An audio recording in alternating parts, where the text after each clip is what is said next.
Olá, esse é o canal do TMO-EPM e da Hematologia do Hospital 9 de Julho. Hoje, a doutora Amanda Schuch apresenta um artigo sobre o uso de epcoritamab em associação com eventualmente rituximab em pacientes com linfoma folicular recaído refratário. Bom dia, meu nome é Amanda, sou R5 de transplante de medula óssea da Unifesp e o artigo de hoje é um artigo que é denominado EPCOR-FL1.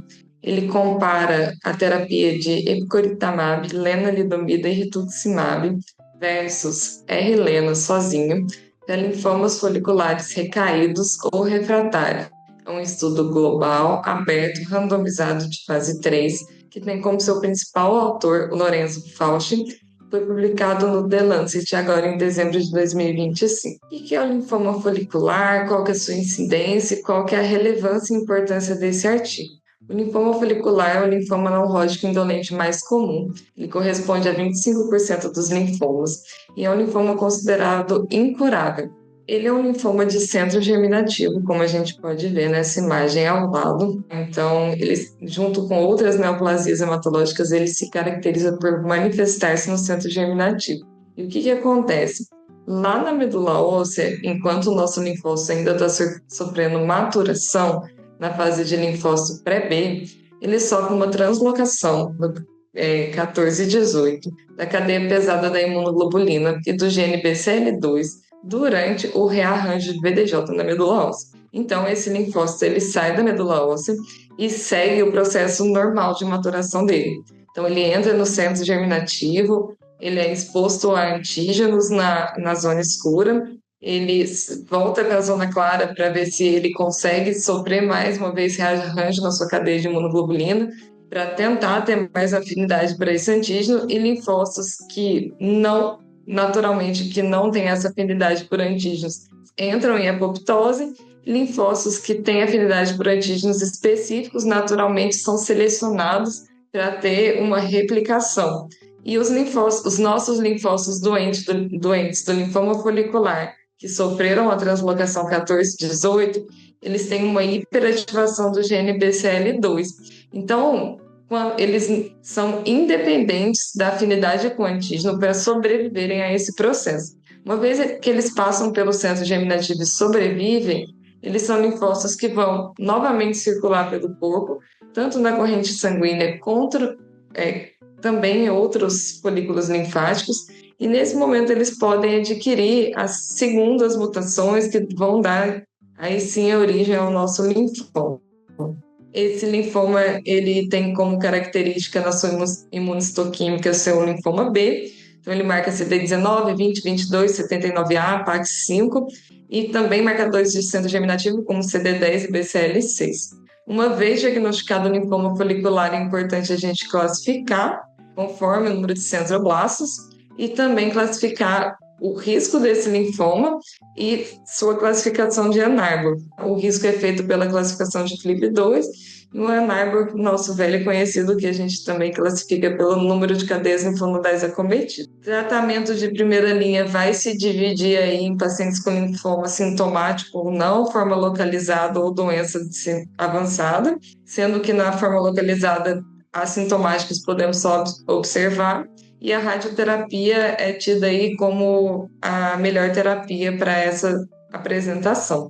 Já na doença avançada também podemos só observar. Temos várias opções de tratamento, tá? Com destaque aí para RCVP, R-benda e R ao quadrado, realizando rituximab de manutenção para uma maior PFS desses pacientes. E aí, uma vez que a gente consegue tratar esses pacientes com rituximab, na era pós-rituximab, surge um conceito muito interessante, que é o conceito de POD24, que são aqueles pacientes que, após término de tratamento de linfoma folicular, voltam a ter recaída de doença sintomática com nova necessidade de tratamento dentro de 24 meses. Quando a gente olha a curva de sobrevida global, que está aqui à nossa direita, a gente vê que esses pacientes que são tratados em menos de 24 meses tem uma sobrevida bem pior daqueles que têm tratamento mais tardio. E aí, quais as opções que a gente tem para tratar esse paciente, seja numa recaída precoce, seja numa recaída mais tardia? A gente tem também RCVP, R-CHOP, R-benda, R ao quadrado R imunoterapia e resgate com quimioterapia e TMO autólogo para aqueles pacientes com pólipo POD24. Eu trouxe aqui em destaque o estudo do R ao quadrado, que é o estudo que vai se basear para a gente poder discutir o artigo de hoje. Então, ele compara fazer rituximab associado à lenalidomida com rituximab sozinho. Esse estudo é um fase 3, ele inclui tanto pacientes com linfoma folicular quanto com linfoma de zona do manto. E há uma grande diferença de PFS com significância estatística para pacientes que fizeram R ao quadrado. E aí a gente pode melhorar essa terapia? Será que a gente ainda precisa tratar o nosso paciente com linfoma folicular recaído e refratário com R ao quadrado? Então, o estudo de hoje é um estudo fase 3 que vem responder essa pergunta. Ele tem randomização de 1:1, é um estudo aberto, multicêntrico, envolvendo 189 centros de pesquisa, com N de 488 pacientes, com follow-up de 14,8 meses. Eram incluídos pacientes maiores de 18 anos, com linfoma folicular entre grau 1 e 3A, estágios 2 a 4, recaídos ou refratários após pelo menos um regime contendo anti-CD20. O desenho do estudo, ele é desenhado para ser uma terapia finita. No começo, ele tem 3 braços, tá? 2 desses braços comparam doses diferentes de epcoritamab, mas logo foi demonstrado um benefício da dose do epcoritamab na dose de 48 miligramas. Então, esse estudo ele segue no seu final com o braço epcoritamab de 48 miligramas mais R ao quadrado, comparado com R ao quadrado, tá? O total de ciclos são 12 ciclos. Destaque que é uma terapia finita. Os endpoints primários desse estudo: overall response, PFS e avaliação de doença com 16 semanas do início da terapia. Os endpoints secundários: taxa de resposta completa, sobrevida global, DRM negativa, que é um endpoint que vai ser avaliado num longo tempo follow-up, não nesse primeiro momento. Duração da overall response, duração da resposta completa ao final do tratamento, tempo até resposta completa, ESF e tempo necessário para o próximo tratamento. Características da população desse estudo. Então, eu quero destacar que esse estudo, a maioria dos participantes, eles tinham menos de 65 anos, mas 1/3 dos participantes eram representados com mais de 65 anos, com equidade entre sexo e raça. Esses pacientes ali entre 41% e 46% tinha a sua classificação inicial com FLIP entre 3 e 5, então incluiu pacientes de alto risco, representados pela sua maioria como linfoma folicular grau 2 e Ellner 4. A maioria dos pacientes não tinha doença BUC, mas cerca de 20 a 25% apresentavam massas maiores do que 7 centímetros, com mediana de terapia anti-linfoma, paciente com 60% de pacientes com uma terapia antes, mas também incluídos pacientes com 2 ou 3 terapias antes desse tratamento. Pacientes previamente tratados com terapia imunomodulatória têm a representação de 4 a 5%, e quando a gente olha aqueles pacientes com doença refratária, o POD24, eles também estão representados aí, em sua grande maioria. Então, analisando os resultados desse estudo, os endpoints primários. A overall response com epcoritamab R ao quadrado foi de 95% versus 79%, tendo uma diferença aí de 16% na resposta, com significância estatística. A taxa de resposta completa foi de 83% para o grupo estudo versus 50% no grupo controle, com diferença de 33%, também apresentando significância estatística. Olhando essa curva, a gente consegue ver a diferença de PFS nesses grupos, tá? Então, a PFS no grupo do epcoritamab, ela não foi atingida, versus uma PFS de 11,7 meses no grupo R ao quadrado, com significância estatística também, e a PFS estimada em 16 meses no grupo epcoritamab é de 85% dos nossos pacientes, versus 40% no grupo controle. Quando a gente olha a análise de subgrupo, a gente vê que todas as populações estudadas tiveram benefício ao uso de epcoritamab. É bem interessante esse dado, a gente vê que nenhuma das subanálises toca a linha central. Como endpoint secundário, a mediana de duração de resposta não foi atingida no grupo do epcoritamab, versus 18,6 meses no grupo R ao quadrado. A duração estimada da resposta completa em 12 meses foi de 91% dos pacientes no grupo estudo, versus 56% dos pacientes no grupo controle. O tempo mediano para a resposta, o tempo mediano para a resposta completa, foram alcançados na primeira avaliação, aquela primeira avaliação que eu citei para vocês, que são 16 semanas, na doença de ambos os grupos. Não houve diferença em sobrevida global, ela é não atingida em ambos os grupos, no tempo necessário para o próximo tratamento, que eu acho que é um dado sempre interessante quando a gente pensa numa doença que é incurável e que muitas vezes a gente não trata pacientes que estão assintomáticos. Então, o tempo necessário para o próximo tratamento para o grupo epcoritamab e errilena não foi atingido, versus 24 meses para o grupo controle.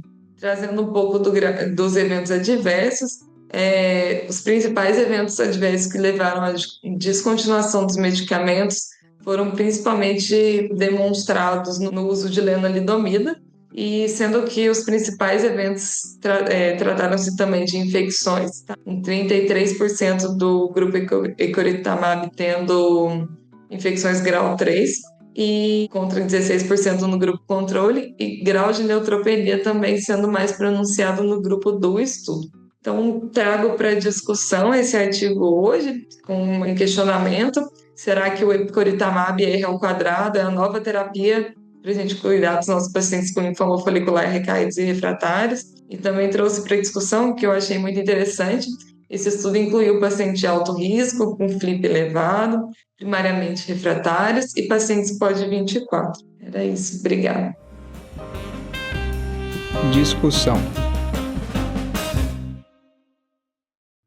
Na minha opinião, é um estudo bem legal. Eu gostei bastante do desenho do estudo. Eu acho que ele aborda uma questão do tratamento que a gente tem com epcoritamab, por exemplo, de você conseguir fazer essas medicações que teoricamente teriam um contexto de imunossupressão, que aumentaria o risco de infecção. Ele consegue abordar essa medicação com uma terapia finita e não uma terapia contínua.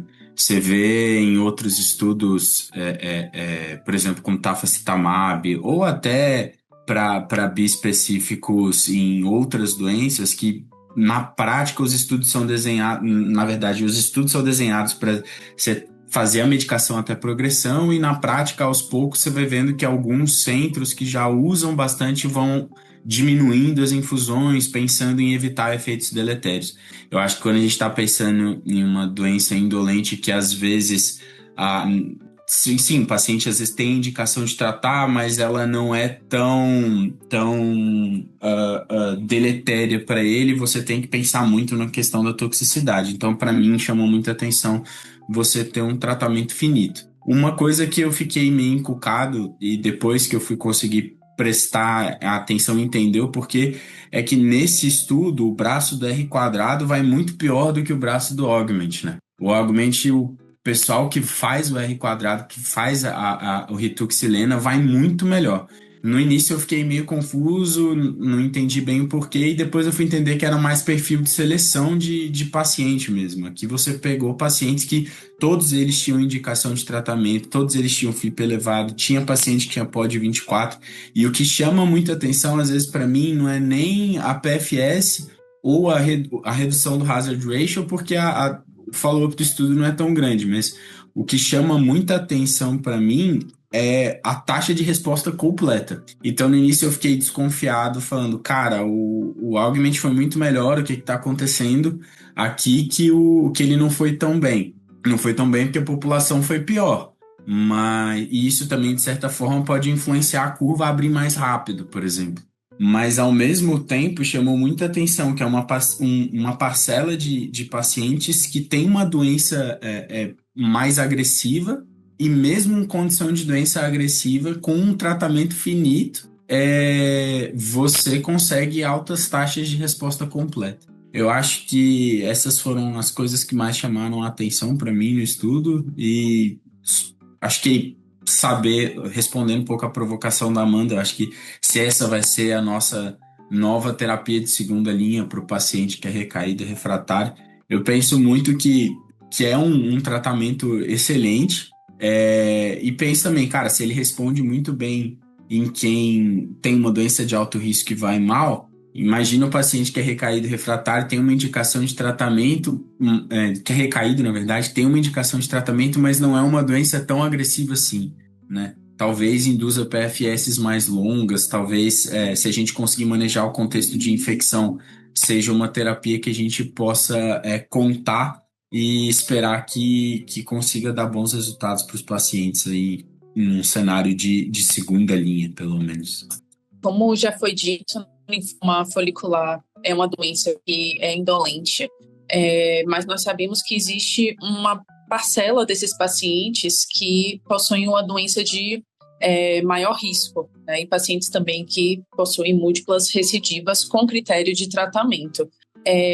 Com relação ao estudo, nós já tínhamos resultados bastante interessantes do estudo fase 1/2 e que foi uma tendência que se manteve nesse estudo de fase 3, né, com um perfil de segurança bastante interessante também. Como o Rafa também já tinha dito, né, os resultados foram bastante interessantes também. Foi um estudo que mostrou uma sobrevida global de 95% no grupo R-Lena com epcoritamab, né, e além das taxas de resposta completa também, que foram bastante interessantes. Eu acho que esse é um estudo que ele pode mudar a prática clínica no futuro, e eu queria, além de tudo que já foi dito também, né, só ressaltar uma análise de subgrupo dos pacientes POD24, né, que tiveram a sobrevida livre de progressão, assim, bastante semelhante, né, a toda análise de grupo. Na verdade, eu tenho algumas perguntas com relação hoje para vocês. O esquema triplo, né, nesse cenário de paciente recaído refratário, se torna, a partir desse estudo, a partir do InMind, um esquema considerável, seria a primeira escolha de vocês. E uma ressalva que esse estudo não traz, que a gente faz ainda muito em primeira linha, esquemas contendo bendamuxina, e principalmente nessa questão que a gente vem falando sobre o mecanismo de exaustão de linfócito T, se nesses pacientes aí, de fato, vocês considerariam, no caso, utilizar epcoritamab, ou se partiriam para algum esquema com combinação com TAF, ou enfim. Eu ia até, na verdade, devolver essa pergunta, antes de eu responder, o que é minha opinião, pelo menos. Eu ia até fazer essa pergunta para que vocês afirmaram algumas vezes aí, que talvez esse estudo mude a prática clínica. E, de fato, é um estudo muito bom, estudo fase 3, robusto, né? Você pega um número de pacientes grande, mas se você tem um paciente, por exemplo, que você fez um iShop em primeira linha, e daí ele progrediu, acabou o tratamento, começou a de manutenção, e daí ele progrediu aí com 1 ano e 6 meses pós-tratamento. O que vocês fariam em segunda linha hoje, tendo tudo em mãos? Tendo tudo em mãos? Cara, considerando... Assim, eu não vi muitos pacientes, acho que nessa condição, na verdade. Mas eu gostava muito do dado do Augment, na verdade. Eu não achava uma terapia ruim, achava que era uma terapia que de curto período, que ia dar baixa intolerância, assim, para o paciente. E no final das contas, se você tiver uma doença muito ruim, estiver pensando em, sei lá, CAR-T, ou tiver acesso a esse CAR-T, é uma terapia que você não precisaria pensar assim, putz, será que o que eu fiz esgotou linfócito ou não esgotou linfócito?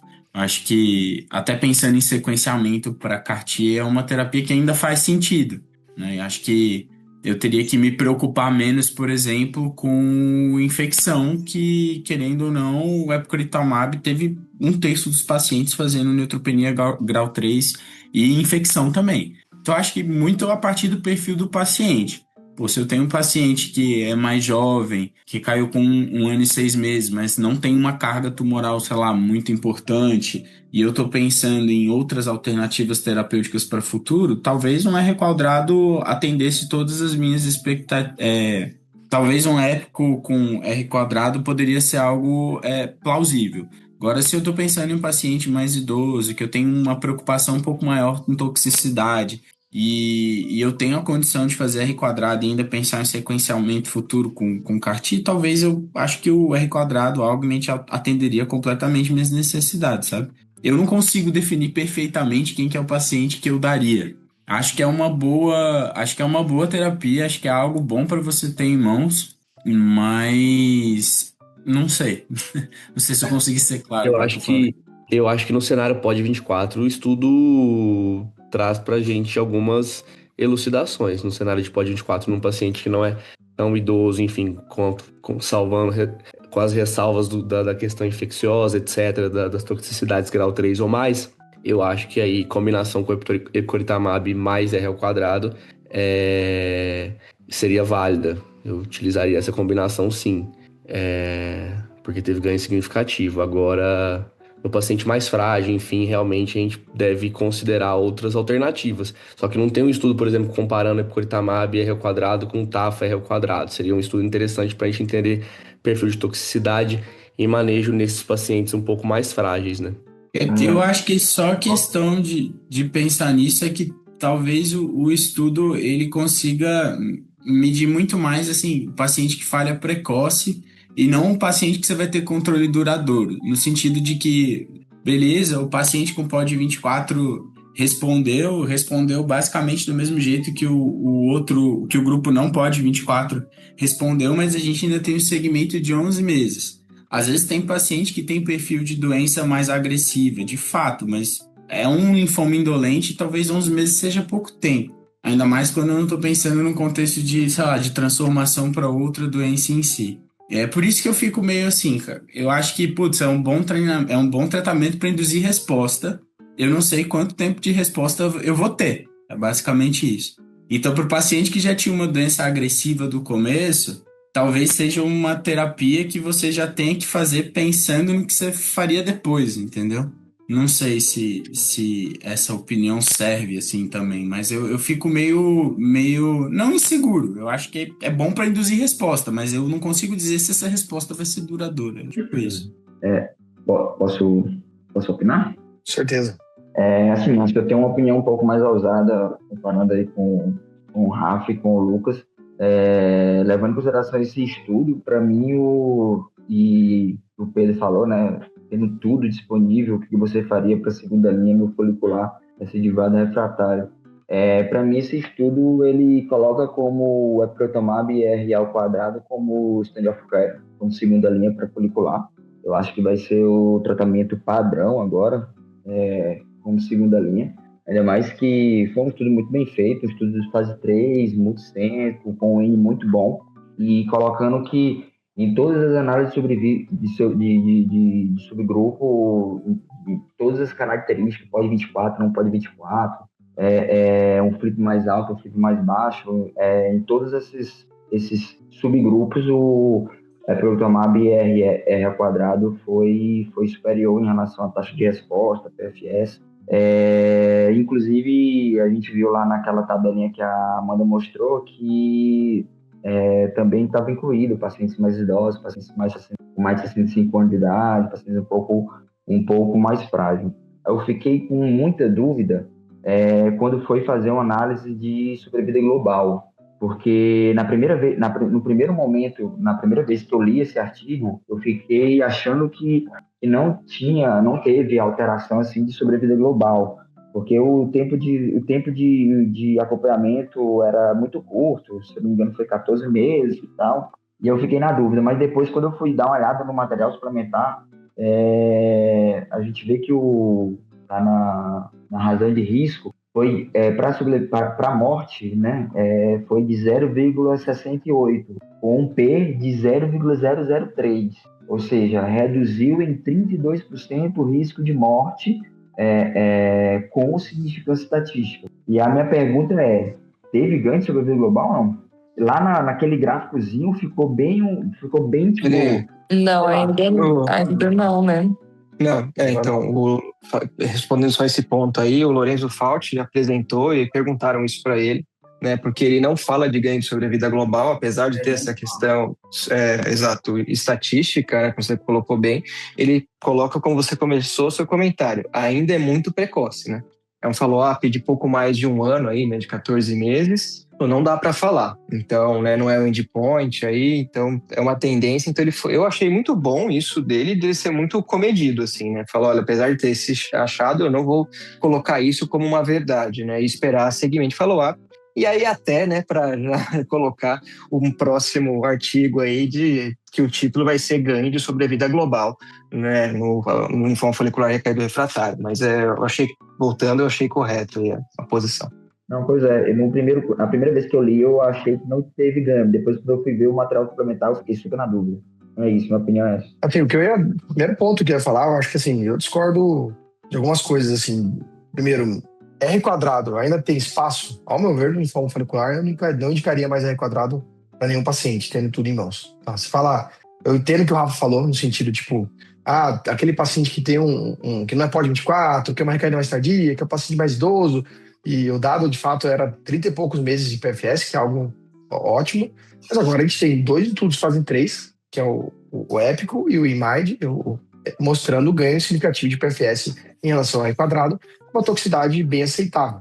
Eu acho que R quadrado, para ninguém não, mas acho que eu talvez deixaria muito para aquele paciente muito frágil mesmo. Então, aquele paciente tipo bem mais idoso, uma recaída, assim, que você quer exatamente só deixar o paciente ter algum controle por um tempo aí, porque talvez a expectativa de vida dele por outras comorbidades não seja menor do que o próprio linfoma. Agora, num paciente habitual, que é o paciente de 60, 70 anos, que tem um linfoma folicular, recaído refratário, ou talvez um paciente mais jovem, o que fazer em segunda linha para esses casos? E para mim, a resposta agora é não sei. Então, na verdade, temos muito boas opções. Eu acho que nesse perfil POD 24, o épico R quadrado, ele é excelente, né? Os dados que a Amanda mostrou são muito bons. Os dados do IMARD também são parecidos ali, um pouco pior, talvez ali de maneira não comparando, mas um dado bruto em si de PFS um pouco menor. Mas quando você olha o dado de quimio e transporte autólogo, o transporte autólogo tem um platô, uma parcela de pacientes. Tem alguns pacientes curados ali, follow-up longo já. E além disso, tem os dados com Gbenda. Gbenda também pegou uma população tão ruim quanto essa do épico, que é uma população altamente refratária ao tratamento, até tinha mais pacientes refratários ao tratamento. Eu abri até o Gadolin aqui, você vê a parcela de pacientes refratários a rituximab 87%, pacientes refratários a última linha terapêutica também bem alta, mais de 60%. E o dado de PFS ele é bom com ganho global em relação à bendamustira. Então, para falar a verdade, hoje em dia, eu ainda não tenho uma boa resposta para o que eu faria para o paciente em geral. Eu acho que tem que ser considerado autólogo ainda. Acho que épico R quadrado é um bom tratamento. Acho que TAFA R Helena vai ser uma boa opção terapêutica concorrente. Talvez eu colocaria atrás até do épico R quadrado, pensando que épico R quadrado tem um perfil de efeito colateral um pouco melhor, mas parecido. E penso também acho que Benda não está morto, acho que pode ser uma opção, principalmente aquele paciente que você está pensando em resgatar e levar para o autólogo. Ainda bem que a gente tem tudo de opção. Eu gosto todos os tratamentos, são tratamentos finitos e que tem taxas de respostas aí cada vez melhores ali, né? Acho que o folicular, cada vez mais a gente vai evoluir uma cura funcional, pensando que você vai resgatando esses pacientes. Tá? Além disso, tem até zanubrutinib, outro esquema de fase 2, né, que é o Rolud, também trazendo uma opção de resgate mais para frente. Você vê que você vai conseguir levar bem esse paciente, ter uma resposta, conseguir manter o paciente vivo por muitos, muitos anos conforme você vai resgatando ele. Eu acho que o autólogo ainda tem que ser considerado, especialmente o paciente jovem. Eu acho que ainda eu discutiria bem essa opção, pensando que você tem alguns pacientes que estão em remissão há muitos anos. Né? Você tem estudos aí mostrando duração de mais de 10 anos de resposta, mais de 15 anos de resposta.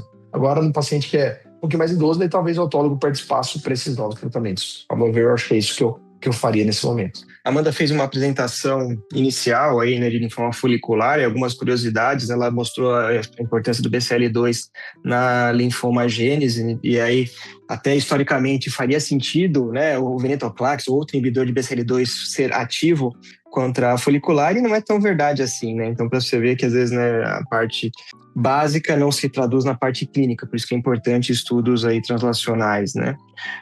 Outras partes polêmicas que foram faladas, né, um pouco menos falado, que é o centroblasto, né? Tem é muito polêmico isso aí, muitos patologistas questionam a importância de você contar os centroblastos e classificar nos graus, né? Porque é muito subjetivo. Inclusive, patologistas do grupo alemão questionam essa questão de folicular grau 1, grau 2, enfim, e isso deveria ser abolido. Então, é outro ponto. Assim como o POD 24, né? Então, já foi questionado, por que POD 24 não POD 18, POD 12? Então, ainda quando você for traçar a régua, né, passar o sarrafo, vai ser pior, né? Então, o paciente que progride antes vai ser pior. Então, mas foi convencionado o POD 24, né? Falando do ponto que está mais atual, utiliza-se como um fator de mau prognóstico, mas quem progride antes vai mal.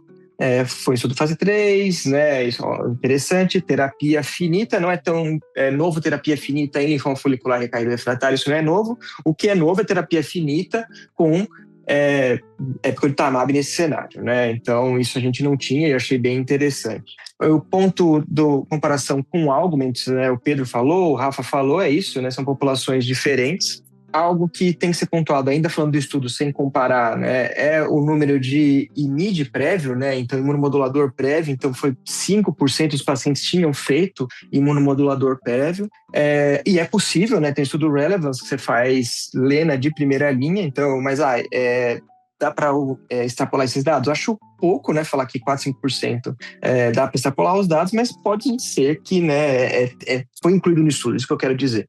Os dados do estudo, como já foi pontuado, eu acho muito bom mesmo, né? Tanto de overall response quanto de PFS, apesar de um follow-up curto.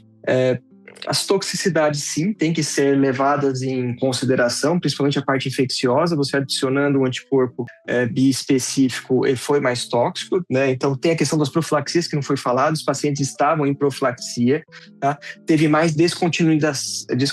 O tratamento foi mais descontinuado no braço intervenção, né, no braço triplo, então sempre levar isso em consideração. Mas eu concordo com o Pedro aí, com o Bia, acho que eu faria, né, essa terapia, eu não digo nem no futuro, porque ela já está aprovada, né, então é possível pedir, tirando a questão regulatória do plano, mas ela já está aprovada, então é possível pedir. Em relação ao InMind, não são estudos comparativos, mas como do lado bruto parece ser um pouco pior, então eu teria uma tendência a fazer o épico, né, em vez do TAFA, mas não acho errado também, mesmo porque a Amanda apontou bem, o desfecho principal aí não é PFS, sim tempo para o próximo tratamento, e é super bom para esse paciente. Concordo com o Pedro, acho que o autólogo ainda tem papel, né, nesse cenário. É algo muito não realizado no estudo nos centros norte-americanos, a gente perguntou lá, praticamente não faz, alguns centros europeus fazem. Alguns casos aí ainda até vale discutir halogênico, acho que sim, também, né? Então a gente tem terapias para pacientes mais tratados e jovens com condicionamento de bem intensidade reduzida, com a TRI muito baixa, acho que vale sim discutir, mas acho que não seria nesse padrão, seria paciente mais recaído refratário. E acho que foi o Rafa que falou, a gente ainda tem os dados do ELARA, né, do TISA, enfim, de outros CAR-Ts para folicular, né, é bom também, às vezes não precisa do AXE, né. Falei de futuro não presente, né, qual que é o novo padrão? Falei, acho que concordo muito com o Pedro aí, acho que tendo disponibilidade eu usaria. Acho que é isso aí, parabéns aí, acho que foi bem discutido aí, todos que participaram aí, né, a gente gosta quando os outros participam, não só quando são obrigados. Posso só tirar uma dúvida antes de acabar? Você que apresentou, a gente tem que tirar dúvida com você, né? Não, mas é uma dúvida específica. Qual paciente vocês pensariam em resgatar com alguma das terapias atuais e ainda fazer um TMO autólogo depois? Assim, um paciente jovem, com recaída, sei lá, precoce, com 12 meses, assim, resgataria-se com uma dessas terapias e depois TMO autólogo? Eu não... Bom, pode falar. Pode falar. Você começou falando, você tá falando. Eu falo assim, eu não vejo muito espaço não, de fazer, por exemplo, o épico aí quadrado e fazer um autólogo depois. Eu acho que são estratégias diferentes, né? Uma coisa é você considerar, tipo, químio e resgate para o autólogo depois, ou benda, ou até tem os dados com aí quadrado, né? Outra é você fazer essas novas terapias, tipo terapia tripla, você tem umas taxas de respostas longas. Eu não sei, eu acho que eu não pensaria em usar essa estratégia como resgate, como ponte para o autólogo, tá? Eu pensaria nessas estratégias como tratamento único e depois o autólogo ficaria como opção caso o paciente recaísse depois disso aí, né? Se eu for fazer autólogo, eu faria ou com esquemas com químio mesmo, ou talvez aí sim, vendas sozinho ali, né? Acho que específico antes autólogo, assim, não acho errado, óbvio que não, mas eu não sei, não tem esse dado, né? É isso. Não concordo. Acho que, enfim, acho que seria a partir de terceira linha aí no padrão, aí ou falta de acesso aí, né?